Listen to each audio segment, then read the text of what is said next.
Hola, ¿qué tal? ¿Cómo están? Bienvenidos una vez más a esta ventana de información que ofrecemos desde el Pitazo a través de nuestros canales en YouTube, Instagram y X.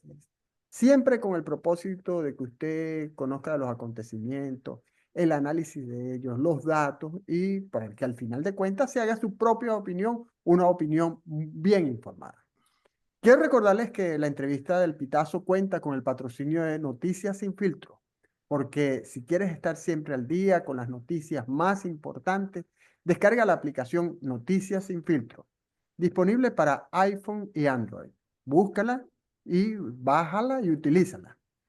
Bien, vamos al tema de hoy, porque de acuerdo con la información hecha pública el día de hoy por el Departamento del Tesoro, hasta el 3 de abril Chevron podrá realizar operaciones en territorio venezolano. Pero que no se nos olvide, ese mismo día vence el TPS 2023, que afecta a cerca de 400.000 venezolanos. Para hablar de estas decisiones del gobierno de Trump, tenemos con nosotros al analista político venezolano, de origen venezolano, pero también con nacionalidad estadounidense, dirigente del Partido Demócrata, exfuncionario de la administración de Biden, Leopoldo Martínez Musete. Bienvenido, Leopoldo Martínez, a esta entrevista con el Pitazo. Gracias, César. Un placer compartir contigo y con esa comunidad que se conecta a través del Pitazo con la información veraz que se necesita en este momento. Comencemos por la suspensión de la licencia, aunque bueno, no sé si es suspensión realmente o cambio de licencia. ¿Qué opinas sobre esta decisión anunciada por el Departamento del Tesoro? Bueno, lo que aparece publicado al día de hoy, César, es que el Departamento del Tesoro, OFAC, implementando la orientación de política que surgió del Departamento de Estado durante la semana pasada, una vez que el presidente Trump hizo el anuncio de revocar estas licencias, es básicamente darle una ventana de 30 días a Chevron, en este caso, para liquidar sus operaciones en el país. Obviamente, liquidar las operaciones de algo tan complejo puede tomar más de 30 días. Hay compromisos contractuales, hay circunstancias de orden práctico que el tiempo irá diciendo qué sucede y si específicamente el 30 de abril estará lista Chevron bueno, cesar sus operaciones en Venezuela. También habría que preguntarse cuáles son los planes que tiene Chevron una vez que se encuentra en esta calle ciega, ¿no? de tener que retirarse del país. Si Chevron va a decidir, por ejemplo, vender su participación en este joint venture a un tercero, si buscará transferir esta oportunidad de negocios a otra empresa que no se encuentre bajo la restricción que ellos como empresa norteamericana o estadounidense tendrían para operar sin licencia. Y eso, César, abre una gran consideración de orden estratégico que tiene que ver con si se va Chevron, ¿quién entra? China National Petroleum Corporation, Rosneft. ¿Hay alguien más interesado en esa operación que pueda venir a ocupar ese espacio? ¿Qué implicaciones tiene eso para el mediano y el largo plazo, no solo de la economía venezolana, sino del propio proceso de tránsito hacia la democracia en el país y el posicionamiento estratégico de los países de Occidente, Estados Unidos y Europa con respecto a la economía venezolana y al sector energético venezolano? Recuerda que está Chevron, está Repsol, está Eni, está un conjunto de empresas europeas que no sabemos cuál va a ser la Sí, situación. no queda claro, no queda claro qué va a pasar con Eni, con Repsol, con Maurel Pro. No queda claro qué va a ocurrir con ella, sí, no está claro. Ahora, un detalle, vence, tienen que salir el 3 de abril, ¿no? Es el 3 de abril. Claro, el 3 de abril Chevron podría o antes podría acercarse a la Secretaría del Tesoro y decirles, mira, no hemos logrado terminar con la operación de liquidación, estamos en ello, no, necesitamos 30 días más, necesitamos 90 Claro. días para hacerlo. Pero en este momento, como está redactada la, la, la La actual licencia. licencia y sus potenciales renovaciones para proceder conforme a ella, es un proceso de liquidación, es un proceso de cierre de operaciones. Quiero regresar a algo que decías, Leopoldo, con respecto a China National Petroleum. Y precisamente ese ha sido el argumento de Chevron frente a la administración de Trump. No podemos dejar este espacio abierto porque viene China. Pero también hemos visto que los intentos que ha hecho Maduro para atraer nueva inversión china así, han sido infructuosos. Recordemos la reunión que hubo de los países del BRIC, donde ni siquiera Maduro tuvo la posibilidad de traerse una inversión de $1.000 a Venezuela. Bueno, y tiene que ver con qué términos también. Quizás en los términos que está operando Chevron alguien tenga interés, porque la licencia de Chevron era una licencia en la cual Chevron como empresa licenciada y a su vez como socio de PDVSA tenía un control sobre el recurso petrolero impresionante. Yo diría que si esto lo analizamos en una perspectiva histórica, desde los tiempos de aquellas 10 concesiones petroleras de la dictadura de Juan Vicente Gómez, no había existido una operación en tal nivel de laxitud y de control sobre el recurso petrolero para una multinacional, como era el caso de este joint venture, en donde más allá de los recursos que podía pagarle PDVSA en impuestos al fisco de Venezuela, básicamente Chevron explotaba, comercializaba y se cobraba con parte del petróleo de la propia PDVSA, parte de la deuda que PDVSA tenía acumulada con Chevron a lo largo de años de operación que, como tú recuerdas, pasaron incluso por una expropiación. Entonces, ¿qué sustituye y quién sustituye eso? Tiene que ver también con los términos que pueda ofrecerle la administración Maduro a alguien.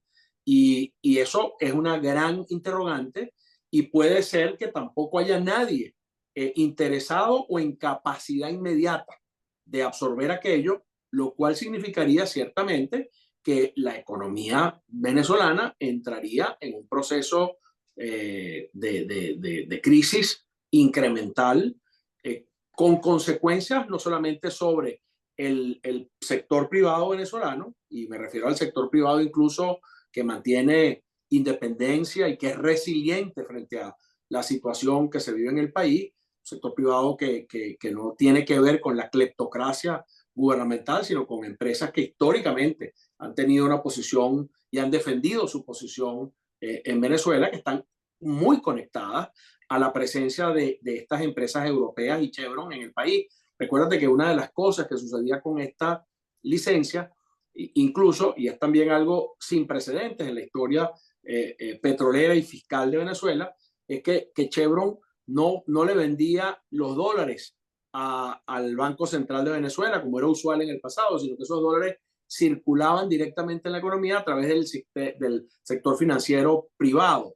Entonces, De la mesa de divisas. de la mesa de divisas. Entonces eso producía un dinamismo, si se quiere, que estaba dándole oxígeno al sector privado, del cual depende el empleo no gubernamental que todavía existe en importantes sectores de la economía de nuestro país.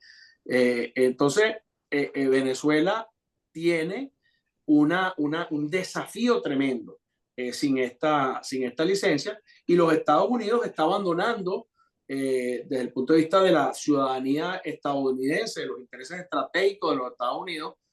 Me coloco en ese espacio y digo, bueno, se está cediendo ciertamente una presencia estratégica.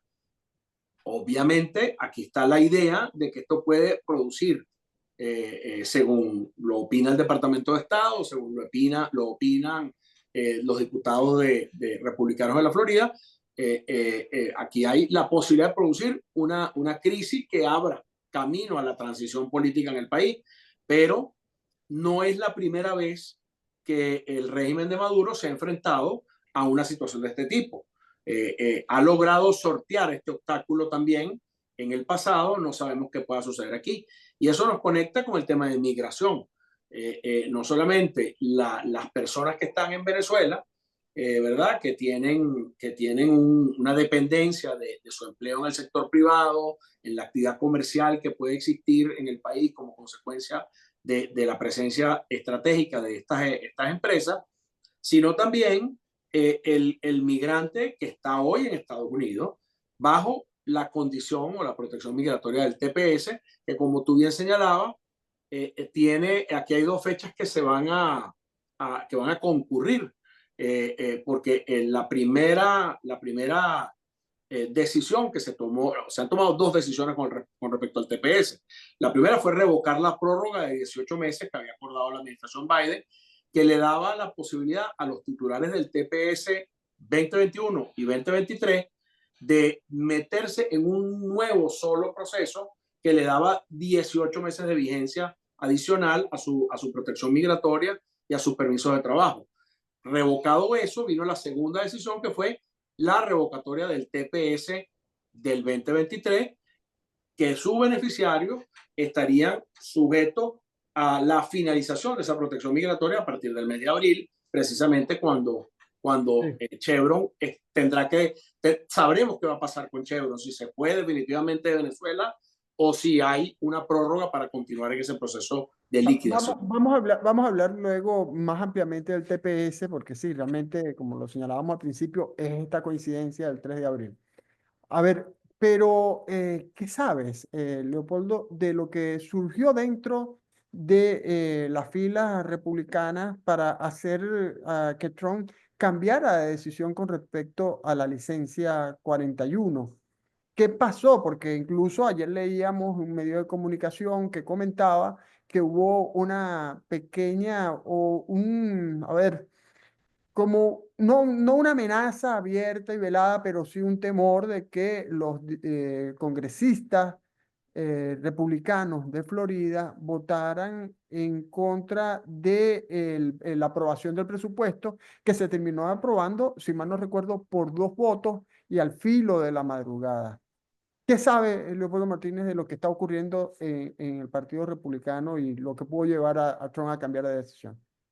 Mira, ciertamente mucho de lo que sucedió tiene alguna relación con el peso político relativo que tienen los congresistas de la Florida, y concretamente tres muy visibles de ellos, que son la congresista Salazar, el congresista Carlos Jiménez y el congresista Mario Díaz Balart, porque ellos gravitan en el espacio del sureste de la Florida, todo lo que es la gran ciudad de Miami, y obviamente otros diputados de la Florida, también republicanos y algunos demócratas, pues están sujetos a una presión importante con relación al tema Venezuela, al tema Cuba y la presión que debe ejercerse sobre el régimen de Maduro para abrir camino a la transición democrática.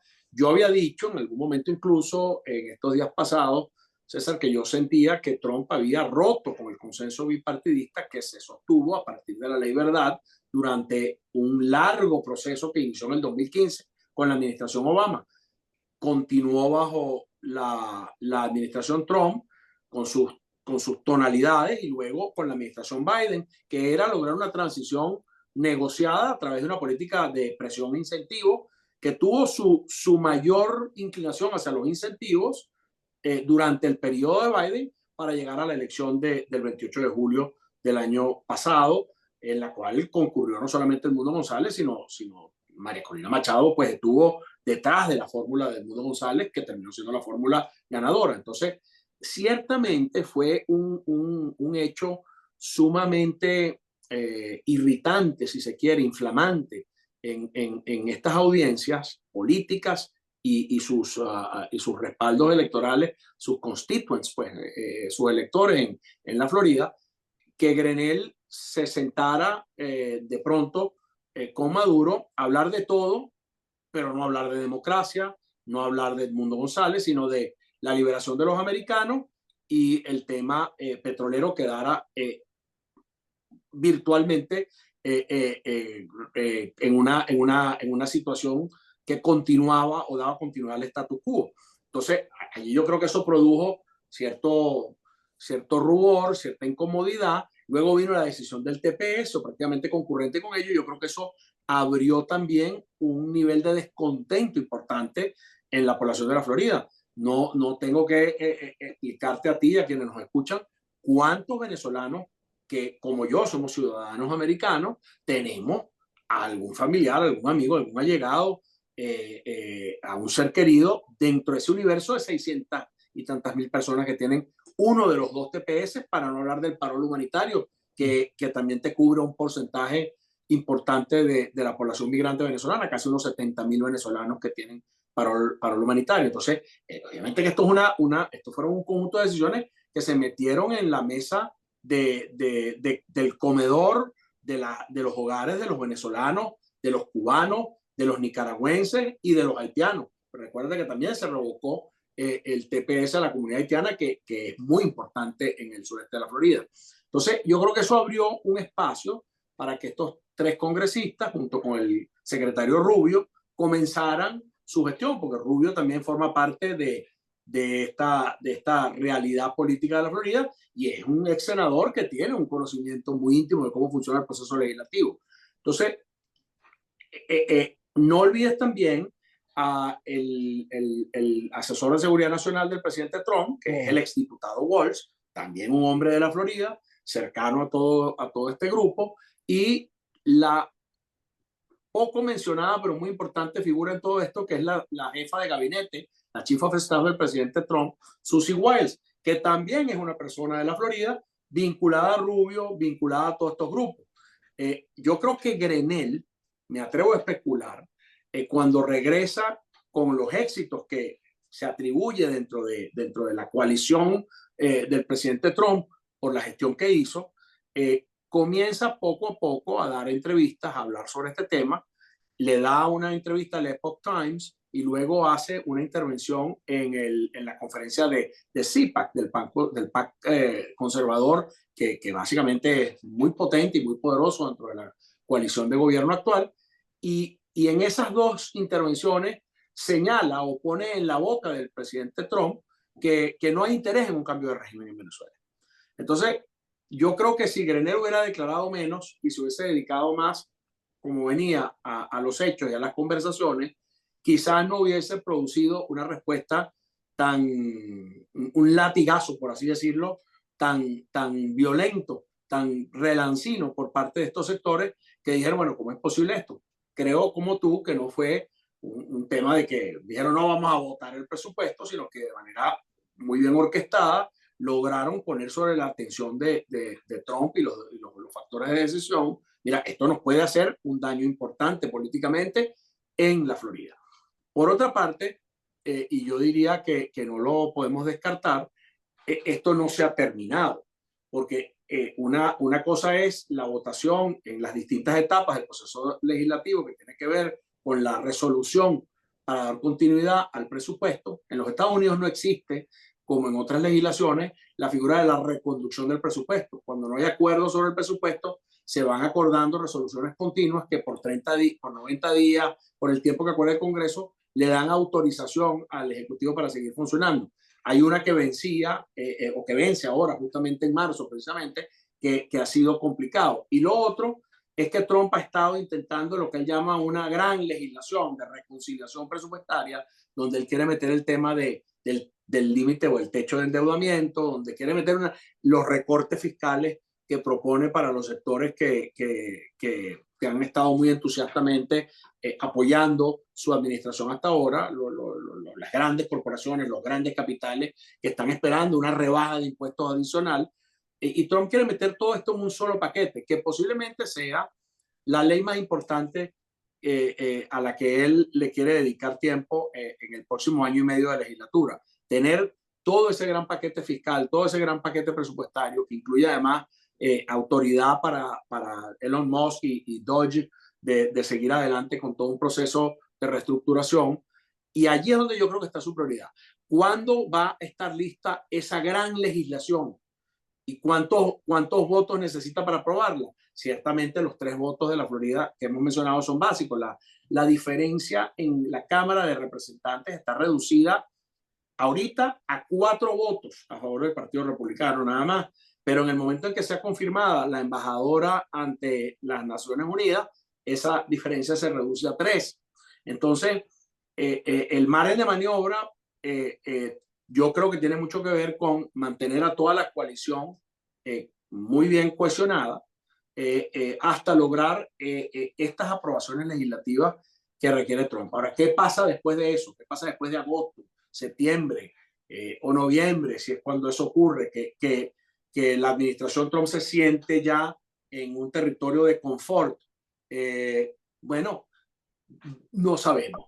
Y no A ver, sabemos a qué velocidad puede liquidar Chevron. Chevron puede no estar lista en 30 días, pedir 30 días más. La Secretaría del Tesoro tampoco va a dejar a Chevron sin alguna protección hasta que sus intereses económicos estén resueltos. Entonces, yo creo que ese juego, ese muñequeo, todavía tiene un espacio para decirnos más adelante qué podría suceder. Lo que sí bueno, es muy completo este análisis, ha sido extenso, ha sido largo, pero muy completo y quería que lo completaras porque realmente es muy importante escucharlo. Además que hay otras variables más, como lo mencionaste, ¿no? Mencionaste el grupo de cubanos, para decirlo así, aunque Susi Guay puede también incluirse allí, y no se mencionó el grupo de TIR, de Jedi Vance, del mismo, aunque mencionaste a Greener, pero ya y, eso y, nos no, daría como para un César, capítulo nada más. César, yo te abro un capítulo que nos deja para hablar otro día, porque también tenemos el TPS, que es los productores de petróleo que no están interesados en que se produzca petróleo fuera de los Estados Unidos. El fracking, la gente que quiere que se produzca más petróleo en el Golfo de México o el Golfo de América, la gente que quiere que se produzca más petróleo en Alaska, la gente que quiere que se produzca más petróleo en el Chesapeake, y todas estas son áreas y formas de producción como el fracking ecológicamente sensibles.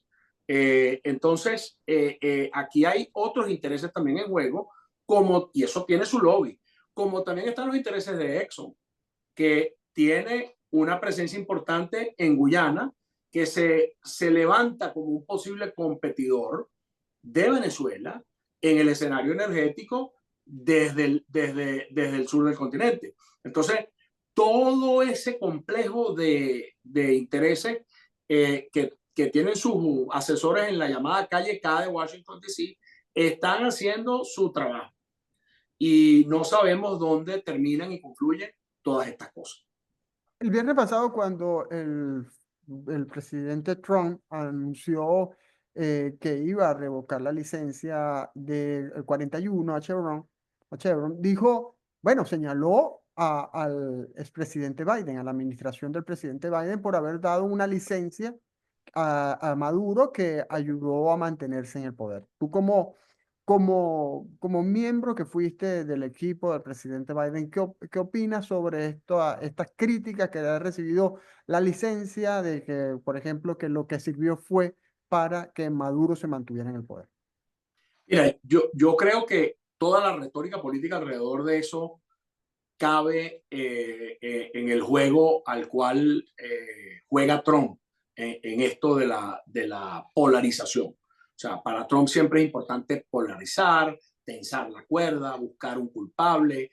Al final del día, hay que reconocer, por un lado, que durante los 4 años de la administración Biden se tomaron decisiones, unas gruesas, unas difíciles de aceptar, pero todo ese conjunto de decisiones desembocaron, César, en las elecciones del 28 de julio. Y eso incluye a las decisiones que se tomaron con relación a la presencia de Chevron en Venezuela. Es decir, no puede haber 28 de julio en los términos en que ocurrió sin todo lo que sucedió antes en ese complejo proceso de negociación que tenía, por un lado, la intermediación de Noruega, en donde se sentaban el régimen de Maduro y los opositores venezolanos. Tenías luego el tema el diálogo bilateral que se entrelazaba con ese esfuerzo que llevaba adelante Noruega con el régimen y con la oposición en los llamados acuerdos de Qatar o negociaciones de Qatar, y finalmente tienes un nuevo actor que se incorpora cuando ocurre la primaria, que fue un primer gran resultado de esas negociaciones, si recuerdo, cuando María Corina Machado se erige como la líder de la oposición venezolana y ella se incorpora a esa conversación directa con la administración Biden. No podemos olvidar muchísimas manifestaciones públicas de la propia María Corina Machado y del propio Edmundo González, avalando, respaldando y asegurando que por el camino que se estaba transitando después de la primaria se podía llegar al 28 de julio, como en efecto ocurrió. Y todo lo que se pudo hacer para tener una operación de control electoral como la que se tuvo, tiene muchísimo que ver también con esa negociación. Pero no engañaron a la administración Biden, por ejemplo. Y tengo entendido que hubo mucha desilusión con Jorge Rodríguez por lo que pasó el 28, por lo que pasó el 29 y por supuesto por lo que ha ocurrido después. Bueno, Había la promesa de que si perdían, entregaban y no ocurrió. sin duda, hay un incumplimiento de los acuerdos de Barbados, que es la última fase de todo este proceso al que veníamos refiriendo por parte del régimen de Maduro. Y eso claramente nos colocó en una respuesta que dio la propia administración Biden. Recuerden que la administración Biden comenzó a revocar algunas licencias. No había llegado a la posición en la que estamos hoy porque había todavía un proceso en el cual se estaba intentando otorgar un marco de referencia política con respaldo internacional a la idea de una transición negociada. Ahora, ya estando en el mes de febrero o marzo, pues pareciera que aquellas ideas que había de que todavía había espacio para una negociación que diera camino a una transición están claras y francamente en otro cuadrante. También es importante reconocer que durante ese tiempo la administración Biden, César y quienes nos escuchan, no solamente logró la liberación de un grupo de 12, casi 12 americanos que estaban detenidos en Venezuela, y la deportación de Fat Yoner, que es una persona que se encontraba perseguida por la justicia de los Estados Unidos por haber cometido nada más y nada menos que un delito de traición al gobierno de los Estados Unidos en su capacidad y condición de contratista del Departamento de Defensa. Le vendió información a Rusia, este sujeto, y había evadido la justicia americana, se había ido a Venezuela. Entonces, todo eso sucedió, pero también hubo un importante número de liberaciones de presos políticos en Venezuela durante todo ese proceso de negociación. Hubo una cantidad de personas liberadas que pudo en algún momento, creo que la contabilidad de liberaciones superó los 150 presos políticos que fueron de alguna manera liberados por el régimen de Maduro en todo este proceso. O sea, había un marco referencial dentro de toda Ya. esa negociación en el cual no solamente estuvieron informados los legisladores republicanos durante todo el proceso, sino que se enmarcaba dentro de la legislación verdad. O sea, todo lo que se estaba haciendo estaba en el marco legislativo y en el mandato legislativo de la ley verdad, que era una ley del senador Menéndez y el senador Rubio. O sea, ellos eran los dos pilares que sostenían ese consenso bipartidista hasta el momento. Bueno, necesito hacer un break de publicidad porque quiero recordar que la entrevista del Pitazo cuenta con el patrocinio de Noticias Sin Filtro. Por eso te invito a que la descargues, tú que nos estás viendo, descarga esta aplicación en iPhone y en Android y por supuesto mantente informado. Estamos llegando al final, pero no podemos terminar esta entrevista sin hablar del TPS. Ya has hablado un poco de ello, pero hace 2 días señalaba que con la suspensión de la licencia se requerirá revisar con más urgencia la suspensión del TPS. ¿Por qué lo planteas de esa forma? Lo planteo por lo que venimos hablando. O sea, yo digo que si la estrategia es volver a la presión económica que comienza con decisiones como esta revocatoria de la licencia Chevron, eh, obviamente que Si no tuviera consecuencias en el plano económico, entonces no se estaría haciendo. Yo no digo que la crisis económica venezolana y la tragedia económica y social que vive el país sea consecuencia de las licencias. Yo creo que eso es un falso supuesto. Pero la presencia de sanciones económicas claramente está dirigida a producir un objetivo, sino para qué son. El objetivo de presionar económicamente al país.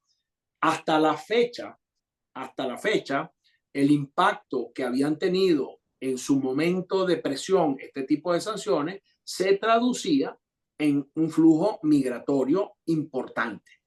Y ese flujo migratorio importante, creciente, incrementalmente creciente, tenía que ver con la pérdida de empleo en el sector privado del país, con la situación de abastecimiento en el país, con la situación de inflación que se generaba en el país como consecuencia o de aceleración, por así decirlo, de todos los males que están instalados como consecuencia de las desacertadas y terribles políticas económicas del régimen de Maduro.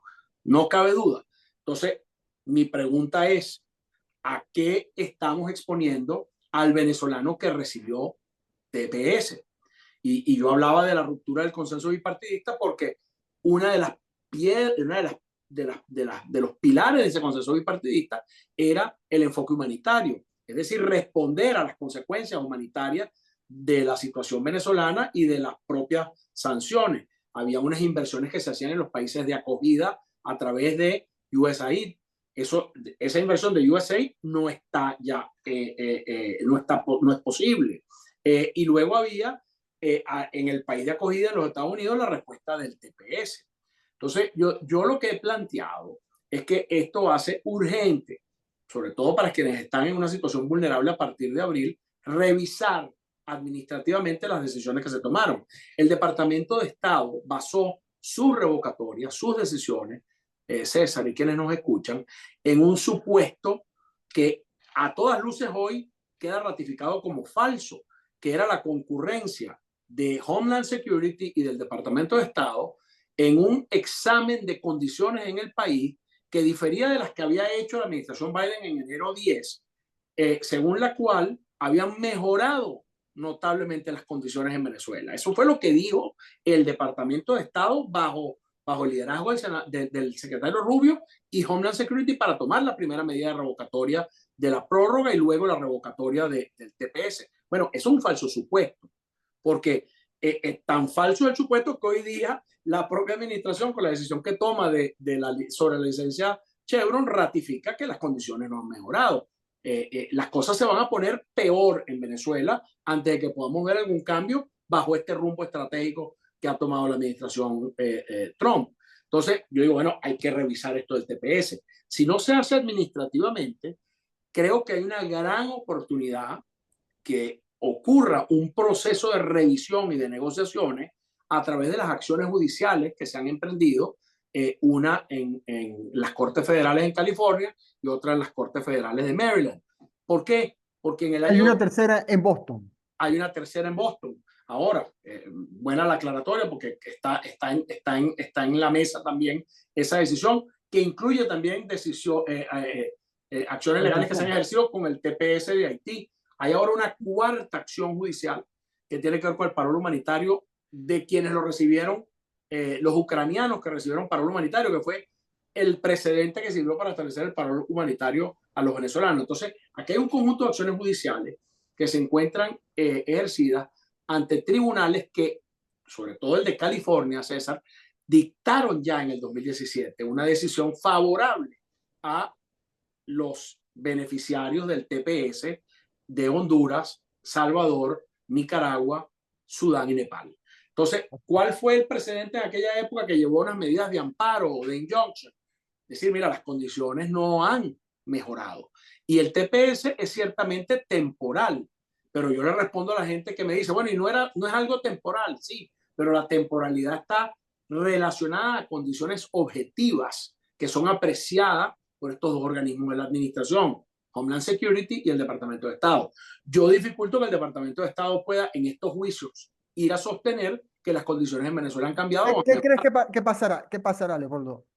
¿Habrá un cambio administrativo o esperarán al tribunal? Yo espero que haya un cambio administrativo y que bipartidistamente se pueda incluso abordar el tema. El congresista Darren Soto, demócrata de la Florida, está trabajando con María Elvira Salazar en ello. Hay dos o tres propuestas que están ya ingresadas a la Cámara con relación a este tema. Y las cortes yo creo que van a decidir pronto, porque Pero sí, y si la Corte decide, y como en otros casos, Trump toma la decisión, valga la redundancia, de no acatar la medida, bueno, la Corte decidiría, ¿verdad?